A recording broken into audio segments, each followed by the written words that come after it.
총보다 강한 신념. 어떤 이름은 불리우는 것만으로도 가슴을 뜨겁게 만듭니다. 어떤 얼굴은 잊었다 생각한 순간에도 다시 떠오릅니다. 안중근이라는 세 글자가 그렇습니다. 우리는 그를 기억합니다. 하얼빈역, 이토 히로구미, 그리고 단지동맹의 손가락. 하지만 그가 총을 쏘기까지, 그가 재판정에서 했던 말들, 그가 죽음을 맞이하는 자세, 그 모든 순간에는 한 사람의 철학과 한 인간의 신념이 담겨 있었습니다. 이제 그의 삶을 다시 천천히 되짚어보려 합니다. 그리고 그 안에서 오늘을 살아가는 우리가 배워야 할 진심의 무게, 결단의 자세, 그리고 한 인간의 용기를 만나려 합니다. 제1막, 가정에서 시작된 신념, 부친의 마지막 말씀. 1879년 황해도 해주. 안중근은 서당 훈장을 지낸 안태훈 선생의 아들로 태어납니다. 집안은 넉넉했고 전통 유학의 가르침 아래 자라났습니다. 어릴 때부터 그는 글 읽기를 좋아했고 한자를 스스로 익히며 부지런히 자신을 단련했습니다. 그의 아버지 안태훈은 늘 아들에게 말했습니다. 사람은 떳떳한 삶을 살되 그 떳떳함이 누구를 살릴 수 있어야 한다. 어린 안중근은 그 말의 뜻을 깊이 새기지 못했습니다. 하지만 그것이 평생의 뿌리가 되었죠. 그의 가정은 단지 돈이 많은 집이 아니라 의리를 중요시하는 집안이었습니다. 양반의 체면보다 백성을 대하는 마음가짐이 더 중요하다는 교육이 매일 아침 밥상머리에서 오갔습니다. 그리고 그러한 집안의 분위기는 그를 그저 똑똑한 아이가 아니라 책임질 줄 아는 사람으로 키워냈습니다. 어쩌면 삶은 어릴 적 들었던 한마디에 깊이 뿌리 내리는지도 모릅니다. 안중근의 마음에 평생을 지탱한 말은 어느 의로운 저녁의 식탁 위에서 아버지가 남긴 말이었습니다. 사람은 떳떳하게 살아야 한다. 그리고 그 떳떳함은 누군가를 살릴 수 있어야 한다. 이 말은 그에게 단지 가훈이 아니라 세상을 보는 눈이 되었고 앞으로 어떤 삶을 살아야 하는지 말해주는 등불이 되었습니다. 우리도 생각해봅니다. 누군가를 향해 어떤 말을 남겼는지, 또 어떤 말을 가슴에 품고 살아가고 있는지. 무엇이든 말로만 가르칠 수 없습니다. 살아가는 모습을 통해 우리는 아이들에게, 후배들에게, 그리고 내 자신에게 어떻게 살아야 할지를 보여주어야 합니다. 오늘의 우리는 누군가에게 이미 스승이고 누군가의 가슴에 남을 말 한 줄을 품고 있는 사람입니다. 제2막, 젊은 날의 결단. 총 대신 붓을 들다. 세상의 절망은 아주 조용히 다가옵니다. 서서히, 그러나 분명히 마음속에 자리를 잡아갑니다. 안중근의 젊은 날도 그랬습니다. 그는 천주교 신앙을 중심으로 성실하게 살아가는 청년이었습니다. 가진 것은 많지 않았지만 하루하루를 감사하며 살아가려 했지요. 그러나 조선의 하늘은 점점 어두워져 가고 있었습니다.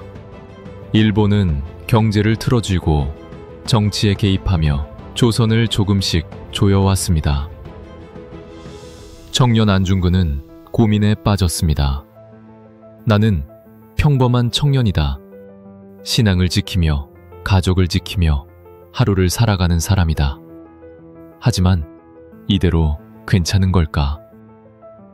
그가 25이 되었을 무렵 조선 땅은 더 이상 침묵할 수 없는 현실에 직면하게 됩니다. 러일 전쟁이 발발하고 일본은 한반도를 전쟁터로 삼기 시작했습니다. 나라가 내줄 수 있는 것들은 하나둘씩 사라졌고 백성의 삶은 나날이 피폐해졌습니다. 그는 부친의 유언을 떠올렸습니다. 나라를 잃으면 백성도 신앙도 아무것도 지킬 수 없다. 그리고 성당에서 들었던 신부님의 말이 떠올랐습니다. 신은 고통받는 자의 편에 계신다. 그러나 신은 침묵하지 말라고 말씀하셨다. 안중근은 조용히 기도했습니다. 아무도 없는 새벽, 촛불 하나 밝힌 성당에서 무릎을 꿇고 말없이 눈물을 흘렸습니다. 주님, 제가 할 수 있는 일이 있다면 저를 보내주십시오. 그는 결심합니다. 붓을 내려놓고 총을 드는 것이 아니라 총 대신 붓으로, 말과 글로 사람들의 마음을 움직이는 일부터 시작하자고. 1905년 안중근은 블라디보스토크로 향합니다. 그곳에는 나라를 걱정하는 조선의 청년들이 있었습니다. 그들과 함께 의병 조직을 세우고 경문을 쓰고 설득하고 교육하고 무기 대신 말을 전했습니다. 어쩌면 총보다 더 강력한 것은 절박한 진심이 담긴 한 문장이었는지도 모릅니다. 나는 평범한 사람이요. 그러나 지금 이 땅은 평범한 사람의 침묵으로 무너지고 있어. 누군가는 말해야 하오. 누군가는 움직여야 하오. 그의 목소리는 작았지만 그 울림은 점점 퍼져갔습니다. 이것이 젊은 안중근의 첫 번째 결단이었습니다. 총이 아닌 붓으로 시작한 조용한 혁명이었습니다. 이막에서 배울 점. 중년이 되면 우리는 무언가를 지켜야 하는 위치에 오르게 됩니다. 가족이든 일터든 또는 내 소중한 가치든 더는 외면할 수 없는 책임이란 이름의 자리를 마주하게 되죠. 안중근의 젊은 시절은 그 책임 앞에 어떻게 서야 하는지를 보여줍니다. 그는 묻지 않았습니다. 내가 이 일을 하면 얼마나 손해를 볼까? 대신 그는 이렇게 물었습니다. 지금 이 일을 하지 않으면 누가 할까? 우리는 모두 그런 순간을 맞이합니다. 조용히 고개 숙이고 홀로 결정해야 하는 순간 말입니다. 그 순간 여러분도 자신의 내면에서 이렇게 말할 수 있길 바랍니다. 나는 평범한 사람이지만 이 시대에 필요한 목소리를 내는 사람이 되고 싶다. 그의 한 문장을 오늘의 우리도 기억합니다. 나라를 위한 마음은 칼보다 붓이 먼저여야 한다. 제3막 마지막 선택. 탄환 위의 맹세. 1909년 안중근은 29이었습니다. 조국은 이미 사실상 식민지로 전락했고 민심은 얼어붙은 듯 했습니다. 그는 다시 붓을 내려놓고 이번에는 총을 듭니다. 그러나 이 총은 단지 분노의 무기가 아니었습니다. 그의 총은 오직 역사에 대한 책임으로 겨눠졌습니다. 동지들과 함께 한 31발가락의 맹세. 손가락을 잘라 이름을 적은 피의 서약. 그것은 단순한 결단이 아니라 삶 전체를 걸겠다는 선언이었습니다. 안중근은 자신이 누구를 겨눠야 할지 분명히 알고 있었습니다.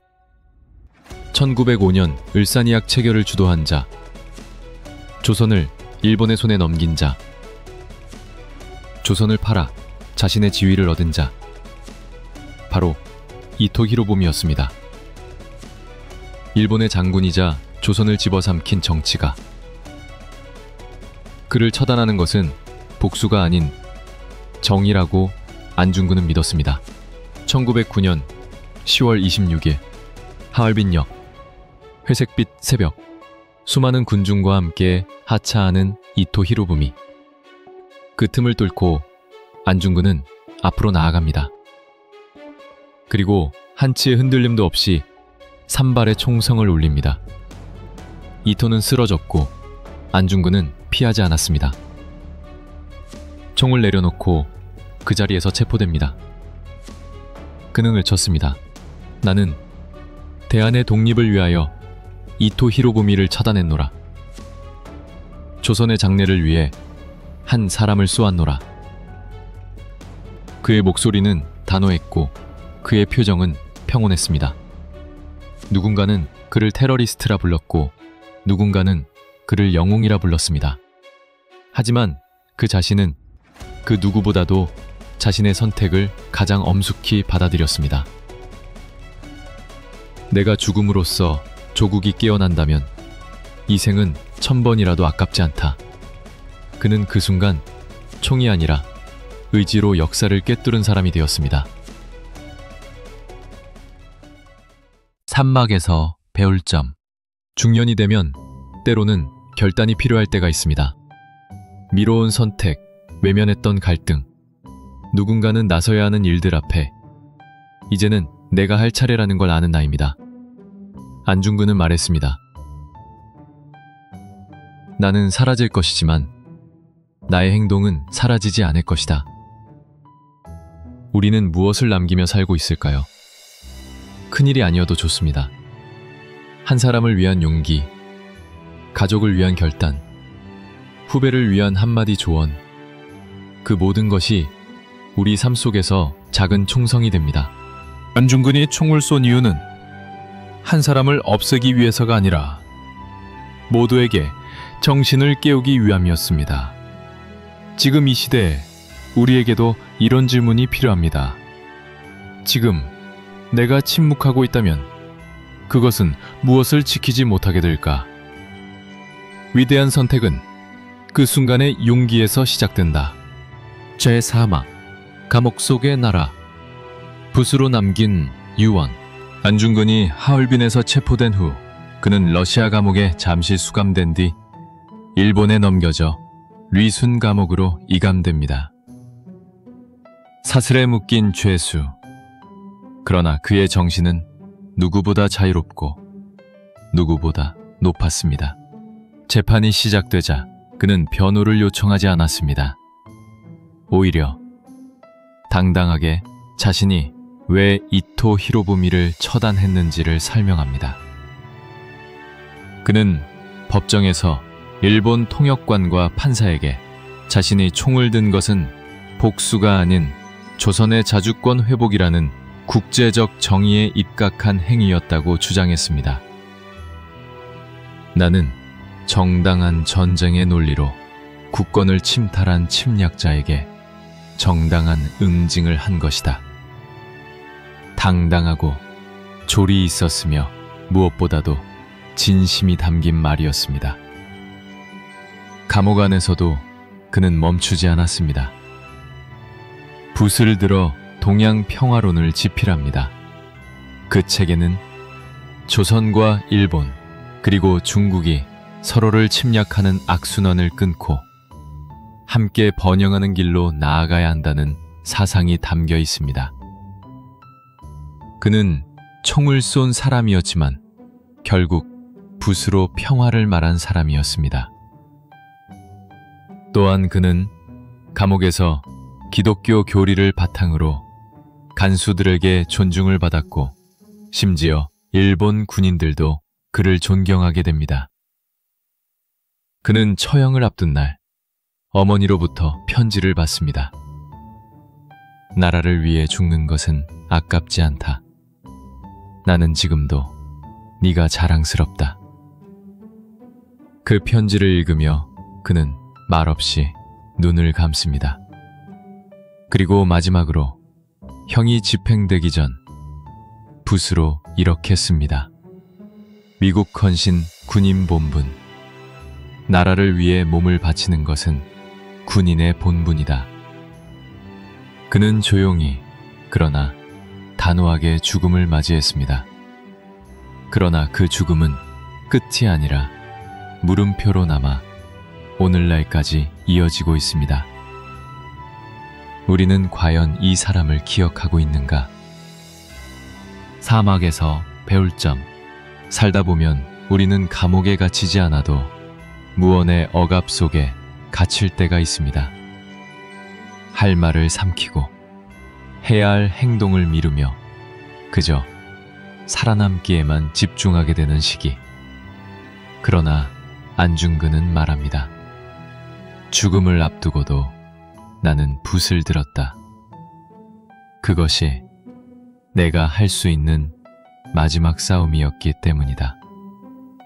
지금 우리가 해야 할 싸움은 어쩌면 목소리를 내는 일일지도 모릅니다. 가족을 위해, 조직을 위해, 세상을 위해 맞는 말을 하는 사람, 그리고 자신의 원칙을 잊지 않는 사람. 안중근은 자신의 총보다 붓을 믿었고 자신의 붓보다 정의를 믿었습니다. 그는 정의가 힘보다 길다고 믿었습니다. 말과 행동이 마지막까지 일치하는 삶. 그것이 진정한 용기입니다. 우리도 언젠가 누군가의 정의로 남을 수 있다면 그 삶은 이미 실패한 것이 아닙니다. 제오마, 시대를 넘어 울리는 대답. 우리가 그를 기억해야 하는 이유. 1910년 3월 26일 안중근은 일본 류순 감옥에서 조용히 눈을 감았습니다. 향년 32세. 그의 시신은 지금까지도 돌아오지 못했습니다. 어디에 묻혔는지조차 모릅니다. 하지만 무덤이 없어도 그를 기억하는 사람들은 지금도 많습니다. 그의 죽음은 슬픔으로만 남지 않았습니다. 그의 정신은 100년이 넘는 세월을 건너 우리의 마음속에서 살아 숨쉬고 있습니다. 그가 하얼빈에서 방아쇠를 당겼을 때 그의 진짜 목표는 이토가 아니라 깨어나야 할 민족이었습니다.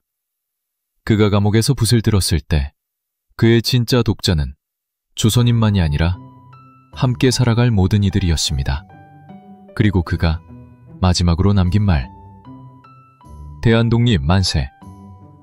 그 한마디는 나라를 잃은 시대에 살아야 할 이유를 남겼습니다. 우리는 지금 그가 바라던 독립된 조국에 살고 있습니다. 하지만 진짜 독립은 외세로부터의 독립이 아니라 정신의 독립임을 그는 말하고 있었는지도 모릅니다. 지금 우리가 사는 세상에도 이토는 존재합니다. 사람의 양심을 지배하려는 권력, 정의보다 이익을 우선하는 이들, 다수 앞에서 침묵을 강요하는 사회. 그런 이토 앞에서 우리는 방아쇠 대신 어떤 선택을 하고 있는지 돌아보게 됩니다. 그리고 어느 날 당신의 아이가 물어올지도 모릅니다. 아빠, 엄마, 안중근은 왜 그렇게 살았어요? 그때 당신은 이렇게 말할 수 있을 것입니다. 자기 한 몸보다 나라와 사람을 더 크게 본 사람이었단다. 그리고 말없이 그의 사진을 보여주세요. 전복을 입은 채 눈을 굳게 뜨고 있는 안중근의 모습을요. 그 시선이 100년 전, 그리고 오늘의 우리에게 이렇게 묻고 있는 듯합니다. 당신은 어떤 세상에 남기고 싶은가요? 오막에서 배울 점. 삶은 짧고 세상은 복잡합니다. 그래서 우리는 자주 타협하고 때로는 외면하며 그저 흘러가기를 택하게 됩니다.